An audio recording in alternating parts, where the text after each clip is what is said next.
ओम शांति। आज ये हम सुना रहे हैं, क्या शादी होने के बाद ब्रह्मा कुमारी आश्रम में समर्पित होकर परमानेंट रह सकते हैं या नहीं। पिछले एक वीडियो में हमने कई सारे प्रश्नों को स्पष्ट किया था। क्या ब्रह्मा कुमारी आश्रम में समर्पित होकर परमानेंट रहने के लिए क्या क्या करना पड़ता है, लेकिन उससे हमें कई सारे प्रश्न हमारे सामने आए कि शादी होने के बाद क्या ब्रह्मा कुमारी आश्रम में समर्पित होकर परमानेंट रह सकते हैं या नहीं। इसलिए आज की इस वीडियो में हम खास इस बात को स्पष्ट कर रहे हैं कि शादी होने के बाद ब्रह्मा कुमारी आश्रम में समर्पित होकर परमानेंट रह सकते हैं या नहीं। वैसे कि आज विश्व में ब्रह्मा कुमारी के नाम से शिवानी बहन को अच्छी तरह से जानते हैं, लेकिन वो भी शादीशुदा है। तो शादीशुदा हो या कुमारी हो, इससे कोई मतलब नहीं है। जो ब्रह्मा कुमारी संस्था की सेवा के लिए अपने को पूर्ण रूप में समर्पण करते हैं, उनको ही ब्रह्मा कुमारी सेवा केंद्र पर समर्पित करके ब्रह्मा कुमारी आश्रम में उनको रखा जाता है। और ये प्रश्न का उत्तर जो परिवार में रहते हैं वो उसका अच्छी तरह से समझ सकते हैं, क्योंकि जो परिवार में रहते हैं, जो शादीशुदा है, पति पत्नी है या बच्चे हैं, उनके साथ क्या संबंध होता है, कैसा उनका व्यवहार होता है। अगर किसी को समर्पित करके रखे भी, समर्पित होने के बाद उस प्रकार से वो रह नहीं पाते। इस पर एक घटना आपको सुना रहे हैं। एक परिवार में जो उसका हस्बैंड वाइफ है और दो ही बच्चे हैं। उसके पहले बड़ी बच्ची हैं और छोटा बेटा है। जो बच्ची हैं जो 7-8 साल की थी और छोटा एक बेटा था 3-4 साल का। और उनका जो हस्बैंड है, हस्बैंड किसी का गाड़ी चलाता था और रोज ही शराब पीता था। रोज ही शाम को जो शराब पीकर घर में आता था और कभी बच्चों पर गाली गलौज करता था, कभी उनकी स्त्री पर गाली गलौज करता था, कभी बच्चों को मारपीट करता था, कभी उनकी स्त्री पर भी मारपीट करता था। इस प्रकार से लंबा समय चलता रहा। कुछ समय के बाद उनकी जो स्त्री है ब्रह्मा कुमारी आश्रम के संपर्क में आई और राजयोग का मेडिटेशन कोर्स लिया और राजयोग का मेडिटेशन उसका अभ्यास करने लगी। इस प्रकार से ब्रह्मा कुमारी के ज्ञान के द्वारा, राजयोग मेडिटेशन के अभ्यास के द्वारा उनको खुशी का अनुभव होने लगा, आनंद के अनुभव होने लगा, शक्ति की अनुभूति होने लगी। लेकिन जैसे ही उनकी पत्नी ज्ञान में आई, वैसे ही उनका पति और ही बिगड़ने लगा। रोज ही और शाम को आकर शराब पीकर बच्चों को गाली गलौज करके, मारपीट करके स्त्री को भी घर से निकालने का प्रयास करता था, बच्चों को भी घर से निकालने का प्रयास करता था।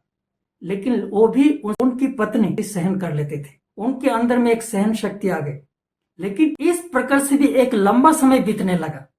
तो एक दिन उसकी पत्नी मन में ठान लिया, अगर इस प्रकार से अगर हम सहन करते रहेंगे तो पति कभी भी बदलेंगे नहीं।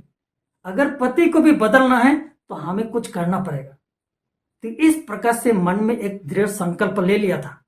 ठीक बरोबर उसका पति एक दिन शराब पीकर घर में आकर बच्चों को मारपीट करके, उनकी स्त्री को मारपीट करके घर से निकालने का प्रयास कर रहा था, घर छोड़ने के लिए मजबूर कर रहा था।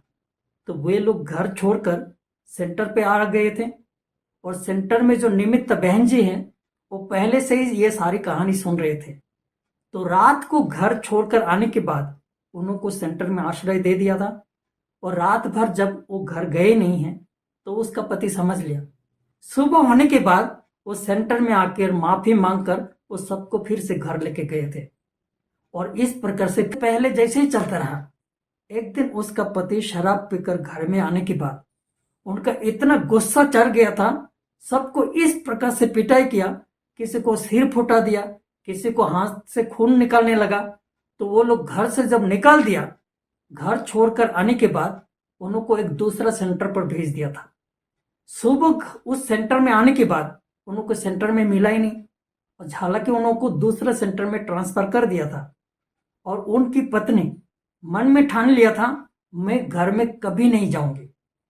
भले मैं किसी का काम करूंगी, नौकरी करूंगी, नौकरी करके झाड़ू पोछा बर्तन साफ करके मैं खाऊंगी, लेकिन उस घर में मैं कभी नहीं जाऊंगी। ऐसा मन में ठान लेने के बाद उनको सेंटर में, दूसरे सेंटर में उनको रख कर आश्रय दे दिया था। और व्यवस्था के अनुसार एक दूसरा सेंटर के द्वारा बच्चों को पढ़ा लिखा करने की व्यवस्था कर दिया। और जो स्त्री हैं उनको एक बहन जी जैसा बनाकर सेंटर में कुमारी जैसा उनको रहने की व्यवस्था कर दिया और वो कुमारी जैसा सेंटर में रहने लगे। इस प्रकार से एक समर्पित जीवन जैसा उनको सेंटर में रहने की व्यवस्था कर दिया। लेकिन 2 साल बीतने के बाद, उसी समय कोई मोबाइल फोन तो नहीं था, लेकिन 2 साल बीतने के बाद वो भटक भटक करके उनका पति वहां तक पहुंच गया था। पहुंचने के बाद उनसे छिप छिप कर मिलते रहे, छिप छिप कर बात करते रहे और छिप छिप कर मिलते मिलते एक दिन ऐसा हुआ कि उनके जो दूसरे सेंटर में बच्चों को रखा था पढ़ाई करने के लिए, बच्चों को लेकर स्त्री अचानक वो सेंटर छोड़कर उनके पति के साथ चले गए। तो कहने का मतलब है, अगर किसी का पति या स्त्री को समर्पित करके अगर शादी होने के बाद रख भी दे, वो उस प्रकार से वो चल नहीं पाते हैं। और दूसरी बात, अगर मान लीजिए किसी की स्त्री को यानी पत्नी को समर्पित करके ब्रह्मा कुमारी आश्रम में परमानेंट रख दे, तो उसका घर का देखभाल कौन करेंगे? घर में खाना आदि पकाना, बच्चों की देखभाल करना कौन करेंगे? फिर बच्चों की हालत क्या होगी? और दूसरी बात, अगर किसी का पति को ब्रह्मा कुमारी आश्रम में समर्पित करके परमानेंट रख दे, तो उस घर में खर्चा कहाँ से आएगा? घर का देखभाल कौन करेंगे?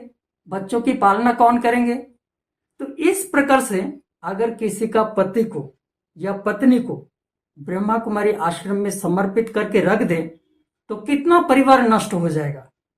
फिर तो लोग यही कहेंगे कि ब्रह्मा कुमारियां घर फिटाती हैं, ब्रह्मा कुमारियां परिवार को नष्ट करती हैं, ब्रह्मा कुमारियां संबंध को नकारती हैं। इसलिए ये सारी बातें देखते हुए शादी होने के बाद किसी की स्त्री को या किसी का पति को समर्पित करके आश्रम में नहीं रख सकते। अगर आपको ये जानकारी अच्छी लगे तो आपके संपर्क में जो भी हैं सबको इस वीडियो को शेयर करने में आप मदद कीजिए। ओम शांति।